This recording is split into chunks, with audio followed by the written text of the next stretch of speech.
কাকদ্বীপ থেকে কুচবিহার বাংলার সনাতনীরা যেখানেই থাকুন না কেন, আপনাদের কাছে একটা বিনীত নিবেদন। ভাববেন না যে পাশের দেশে যেভাবে হিন্দুদের উপর অত্যাচার হচ্ছে কাল এখানেও হবে না।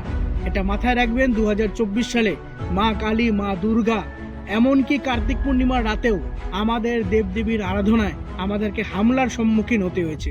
এবং এটাও ভাববেন না অন্য দেশের ঘটনা বলে এই দেশেও তার প্রভাব পড়বে না। বিনীত নিবেদন, বিনীত আবেদন বা জোরে আহ্বান, যাই বলি না কেন, একটা কথা কিন্তু বাস্তব। আমরা যারা বাঙালি হিন্দু বা বাঙালি সনাতনী, নিজেদের ঐক্যবদ্ধ যদি না রাখতে পারি, আমাদের ভবিষ্যৎ আক্ষরিক অর্থেই অন্ধকার। এই দেশের মাটিতে ওপার বাংলা থেকে যারা এসেছিল 70-এর দশকে, 80-র দশকে, তারা কিন্তু স্বেচ্ছায় ঘরবাড়ি ছেড়ে আসেনি।